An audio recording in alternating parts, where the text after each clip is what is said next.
Hey everyone, and welcome back for another deep dive with us. Yeah, glad to be back. Today, we're going way back in time, Oh, like all the way back to ancient Rome, wow. to explore the ideas of Seneca, Oh, Seneca. a Stoic philosopher who had some seriously insightful things to say about time management. Time management, huh? I feel like that's something we could all use a little help with. I know, right? Even back then, Seneca was onto something. So true. His ideas are surprisingly relevant even today. I'm intrigued. What kind of stuff did he talk about? Well, we're diving deep into his essay on the shortness of life Okay. to see what timeless wisdom we can unearth. Sounds fascinating. Because, let's be honest, in our modern world, it feels like everyone is constantly battling the clock. Oh, yeah. Tell me about it. We're bombarded with distractions and demands. It's like we're all trying to squeeze 36 hours into a 24-hour day. Exactly. And Seneca doesn't waste any time getting to the heart of the matter. What's that? He points out this glaring contradiction in human behavior.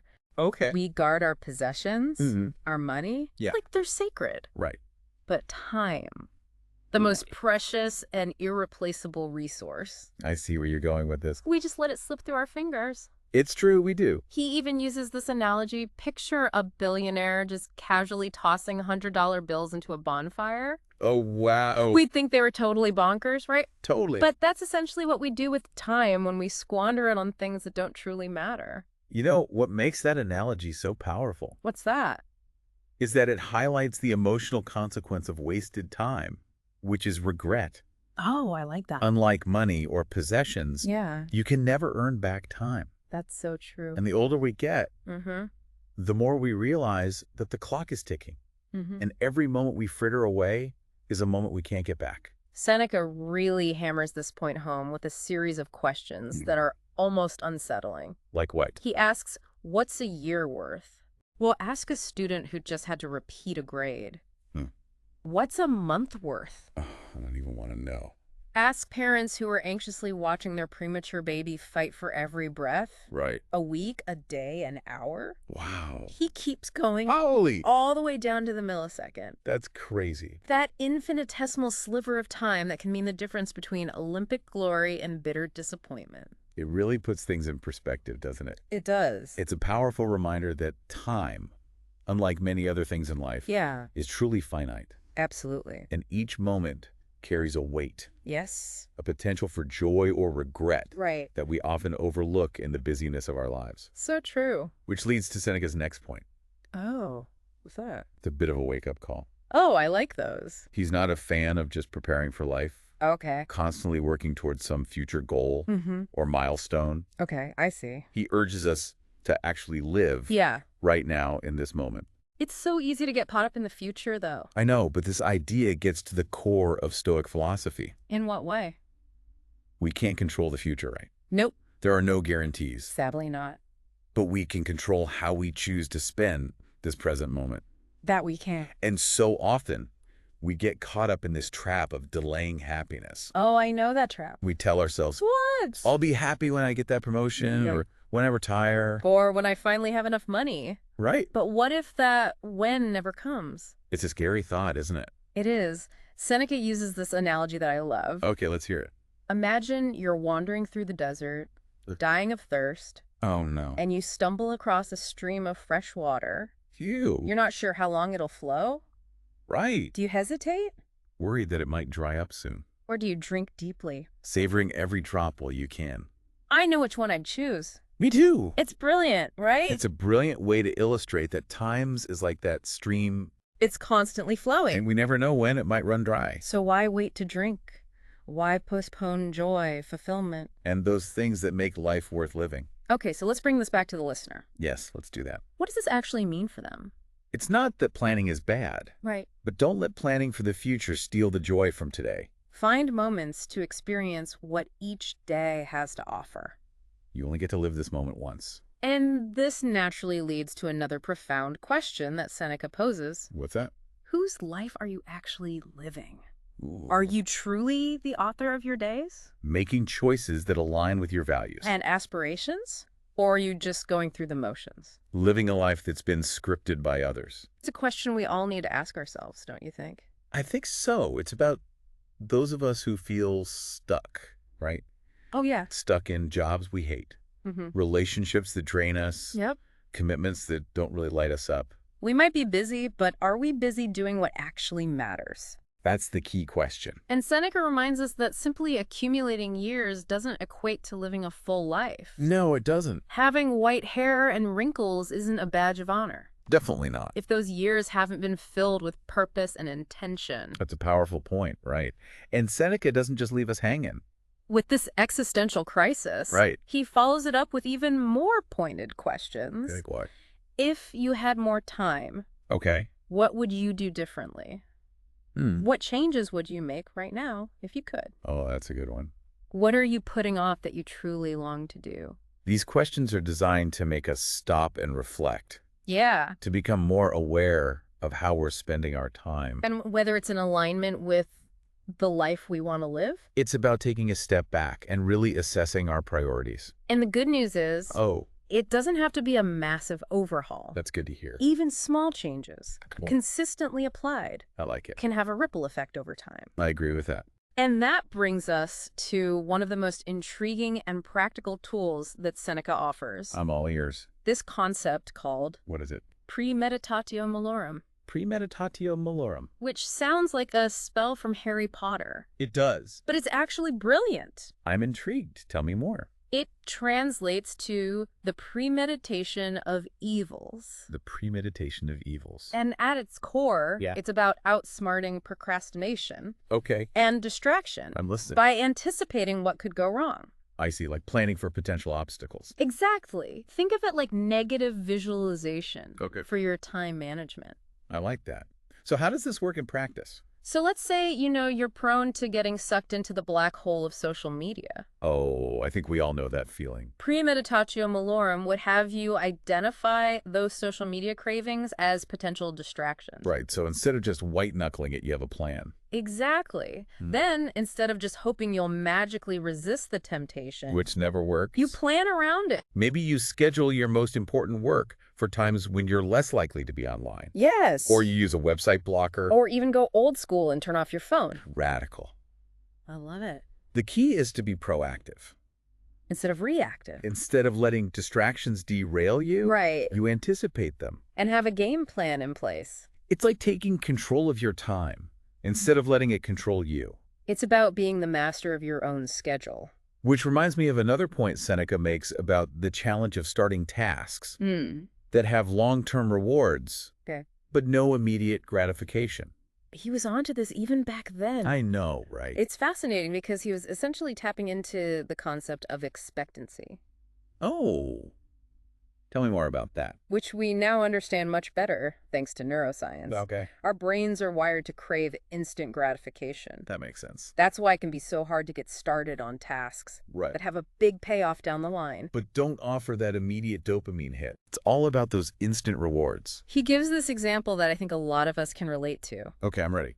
Let's say you're a YouTube addict. No judgment here. You know you need to work on that important project, but the lure of endless cat videos is just too strong. I've been there. Seneca's advice: make a rule. What's the rule? No YouTube until you've finished a set amount of work. Oh, I like that. That way, you're giving yourself an immediate reward for tackling the less enjoyable task. It's like hacking our own brain chemistry, right? We bundle something we enjoy with something we're avoiding. And suddenly the effort feels a lot less daunting. And the more we practice this, The more we can rewire our brains to find satisfaction in delayed gratification. which is essential for achieving long-term goals. And this dovetails beautifully with another point Seneca makes Oh, about free time. free time, what about it? We work hard to earn money, yes, but also to earn free time. But how often do we just squander that precious free time? Oh, all the time. I know I'm guilty of it. He calls out those common time traps Okay. that were just as prevalent in ancient Rome Really? as they are today. Like what? Spending hours drinking with colleagues after work, Oh. binge watching the latest series. Or endlessly scrolling through social media. And look, these activities can be enjoyable in moderation, Oh, absolutely. but they can quickly turn into major time wasters. If we're not careful. Exactly. And even if you love your job, Okay. Seneca argues that you should aim to minimize your work time Whenever possible. because you can always earn more money, Uh-huh. but you can't earn back time. That's a good point. And it's not just about work hours either. Oh. He challenges us to be intentional with all of our free time. Like how? Lunch breaks, evenings. Weekends. These are all opportunities to truly invest in ourselves. Instead of mindlessly scrolling through your phone during your lunch break, I'm so guilty of that. why not take a walk in nature? Read a book. Listen to a podcast. Or do something that nourishes your mind or body. Exactly. Weekends shouldn't just be about recovering from the work week. I agree. They're a chance to pursue passions Explore new interests. and connect with loved ones. It's about making that free time truly count. And this brings us to another fascinating perspective that Seneca offers. I'm ready for it. The importance of reflecting on the past The past. as a key to using our time wisely. This was so interesting to me because most time management advice focuses on the present and the future, right? It does, yeah. But Seneca actually divides time into 3 parts. Oh, the present, okay. which is fleeting, the future, which is uncertain, True. and the past. Which is unchangeable. He argues that the past, despite being unchangeable, Yeah. holds incredibly valuable lessons for us. Like what?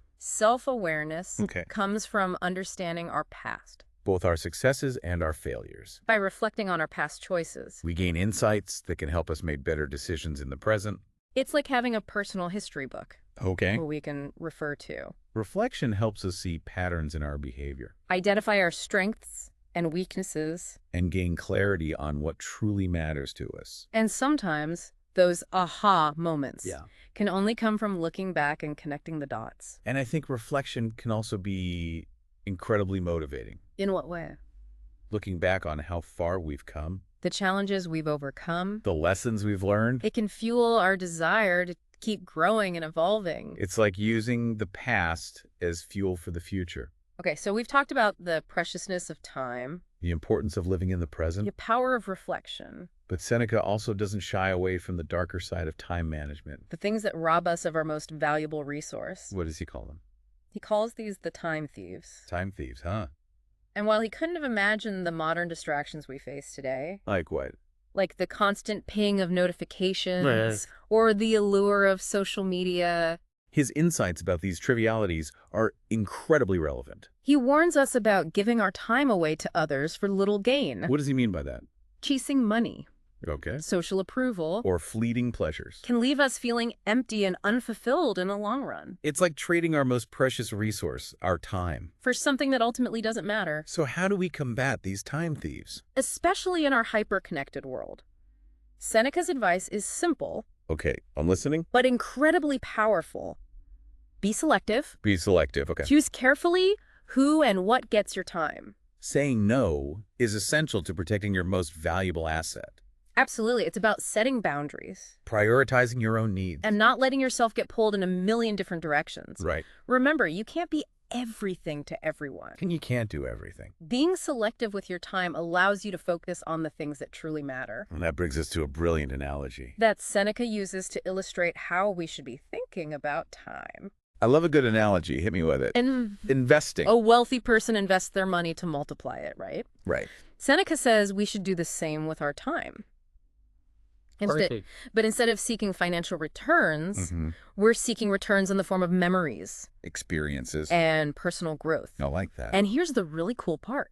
What's that? There's actually scientific evidence to support this idea. Get out of here. Research shows that experiences bring more lasting happiness. Then material possessions. The thrill of buying a new gadget fades pretty quickly. It does. But the memories of a trip A challenge overcome. or a special moment with loved ones, Those stay with us for a lifetime. and that's what makes it so crucial to invest our time wisely. What are we creating? What memories? Think about travel, New hobbies? learning a new skill. Spending quality time with people you care about. These are the things that truly enrich our lives. And this leads us to perhaps Seneca's most profound point.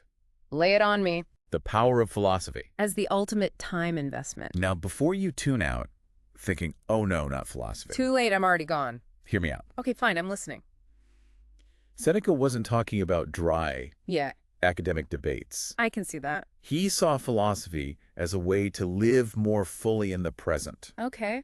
and expand our lives beyond our lifespan. He believed that philosophy helps us grapple with life's big questions. What is a good life? How should we live? What is our place in the universe? These questions might seem daunting, I know. but wrestling with them can lead to incredible insights. And personal growth. And you don't need to be a scholar to engage with philosophy. Oh, good. Seneca considered reading good books to be a form of philosophy. Really? It's like absorbing the condensed wisdom of others. I love that. Adding their experiences and insights to your own. Think of it this way. When you read a book, Yeah. you're essentially stepping into the mind of the author, Seeing the world through their eyes. benefiting from their years of thought and reflection. It's an incredibly efficient way to learn and grow. And it's not just about reading either. What else? Engaging in meaningful conversations, Okay. reflecting on your own experiences. Contemplating the world around you. These are all forms of philosophical inquiry. The key is to be curious, Here, ask questions. to challenge your own assumptions. Philosophy isn't about finding all the answers. It's about the journey of seeking wisdom, And that journey Seneca argued. is one of the most worthwhile investments we can make with our time. It's an investment that pays dividends, not just in this life, but beyond. It's crazy how, Seneca's ideas still apply to us today. I know, right? You think about how different things were back then. Totally. It makes you realize that the struggle with time Yeah. is, a universal thing. It's a human thing. It is. Sure. We might have iPhones Right. and TikTok, Then whatever. but back then they had, I don't know, Chariot races and stuff? yeah, chariot races. They probably got distracted by those. Probably. It's interesting, though, right? It is. Humans haven't really changed that much. Nope. Just the distractions have changed, Exactly. which I think makes Seneca's ideas about, being intentional even more important, Oh, absolutely. because it's so easy to get caught up in the whirlwind It really is. of everything going on. Really. So, yeah, it's not just about, being busy. Right. It's about being busy doing things that actually matter. Things that actually matter to you. Yes, to you. Mm. Not just, what society tells you to care about. Oh, that's such a good point. It is. I think that ties back to what he was saying about About what? trivialities. Oh, right. The time thieves? The time thieves, yeah.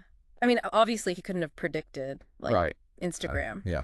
But he knew that humans get distracted. We love distractions. We do. It's true. It is. And so I think his advice about being selective Is like a superpower. it is In a world that's... that's constantly vying for our attention. Yes. There's always something always something that wants our attention. Right. So we have to be very intentional. Yes.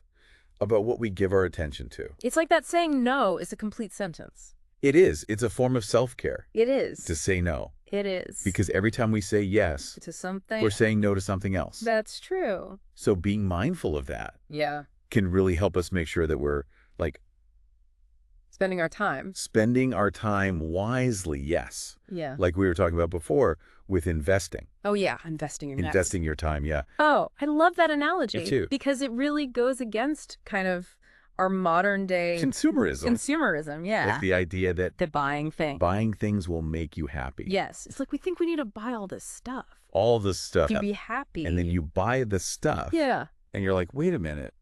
It doesn't really It doesn't make me happy. No. And Seneca was on to that thousands of years ago. I know. It's wild. Isn't it? Yeah. And now, science is actually backing that up. I know. Which is really cool. It's very cool. It It's is. validation. It is. From science. From science. That the things that actually make us happy yeah. are experiences. Memories. Connection. Yeah. The stuff that you can't buy. The stuff that you can't buy. Exactly. It's so interesting. It is. So What are we going to do about it? I don't know. What are we going to do about it? Well, I mean, I think, We have to be more intentional yes, we have to be more intentional. with our choices. Yes. And make sure that we're choosing things that are actually Going to bring us joy. going to bring us joy in the long run. Yes. Not just that immediate gratification. Right. And it's not just about, Right. skydiving Yeah. or, huge trips. Going to a concert. Yeah, it can be small things. It can be Reading a book. having coffee with a friend. Yes. Calling your mom. Going for a walk in nature. Yes. These small things Yeah. add up They really do. and they create like a rich life. They do. It's like weaving a tapestry. I love that analogy. Right. Yeah. Of little moments. Of little moments. That create this beautiful whole. It's so true. And I think that's where, like, being present. Being present. Yes. Is so important. Yeah. Because if we're not present. Yeah. We miss the little moments. You miss the little moments. We're so busy thinking about what we have to do later. Right. Or what we did yesterday. Or what we did yesterday that we forget to, like, actually enjoy what's happening right now. The now. The now, yes. And Seneca actually talks about... He does. Building a life. Building a life. Yeah. Interesting. He uses the analogy of a house. Okay, I like where this is going. Like, if you want a nice house, you have to, like, choose good materials. Right. A solid foundation. Solid foundation, yeah. Make sure the structure's sound. Exactly. And so it's not just about, like, doing all the time. Right. The hustle, the grind. The hustle, the grind. He also talks about the importance of being. Oh, being. Yeah, like taking time for reflection. I like that. Contemplation. Yeah. Cultivating wisdom. Inner peace. Inner peace, yeah. Okay, so it's like taking care of your mental and emotional well-being, as well as, like... The doing. The doing, yeah. Okay, so it's a holistic approach to life. It is. I like it. And that's where I think his ideas about philosophy come in. Oh, yeah, because he didn't see it as, like, just reading old books. Which can be fun. Which can be fun, yeah. But it's not just about that. It's about, like... It's about, like... engaging with ideas. Right. Asking questions. Challenging your assumptions. Being curious about the world. Yeah. And he considered reading good books to be a form of philosophy. He did. Yeah. Interesting, because it's like... You're learning from... the greats. The greats. Like the people who came before and their wisdom. And it's so efficient. It is so much faster than, like... Trial and error. Trial and error, yes. Exactly. Living a whole lifetime. Right. You can, like, get the condensed version. The Cliff Notes versions? The Cliff Notes, yes. I like... That's someone else's wisdom. And apply it to your own life. Apply to your own life. It's cool. It is. And I think, like, that's what's so cool about kind of Seneca's view of philosophy. Yeah. It's not, like... It's not static. It's not static, no. You're never done... You're never done. Learning and growing. Right. It's an ongoing process. Yes, exactly. And so I think, like, if we take that approach... Yeah. To life in general... That's when things get really interesting. Yeah. You know, it's kind of wild to think that Seneca was dealing with, like, similar stuff to us. Yeah. Like, obviously not iPhones. No, not iPhones. But the core of the human experience. I think that's what makes his ideas so enduring, right? Yeah. It's like we're all just trying to figure out this thing called life. We are. And he was doing the same thing. Thousands of years ago. Thousands of years ago. And his insights still hold up.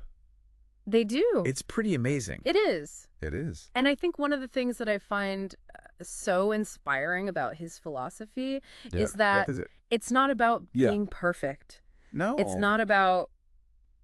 It's not about, like, having all the answers. Having all the answers or, like, reaching some sort of... Like, ultimate state of... Yeah, like enlightenment. Yeah. It's more about... It's about the journey. The journey. Right. Like, constantly striving to be better. To be better. To learn, to grow. And that's something that we can all do. We can. No matter where we're at in life. Exactly. And I think that ties into his idea about... About what? Legacy. Oh, legacy. Yeah, like leaving the world a little bit better. Than we found it. I love that. Me too. And it doesn't have to be like this huge... Like curing cancer. Yeah, curing cancer or... like writing a best-selling book. Yeah, it can be small things. It can be small things. Like being kind to the barista. Right. Helping an elderly person cross the street. Smiling at a stranger. Yes. Like those little acts of kindness. They ripple out. They do. They have an impact. They do. And I think Seneca would say that those are the things that really matter. The things that make a life well lived. It's about the impact that we have on others. Yeah, it is. And it's about recognizing that we're all interconnected. Yes. Like our actions have consequences. And sometimes we don't even see those consequences. Right. But they're there. So we have to be mindful of how we're showing up in the world. Yes. And I think that's what I find so empowering about Seneca's philosophy. Yeah. It's like it reminds us that we have a choice. They do. In every moment. Every moment. We can choose to react or respond. We can choose to be kind or to be impatient. To be generous or to be selfish. Right. And those choices. They add up. They add up. They shape who we are.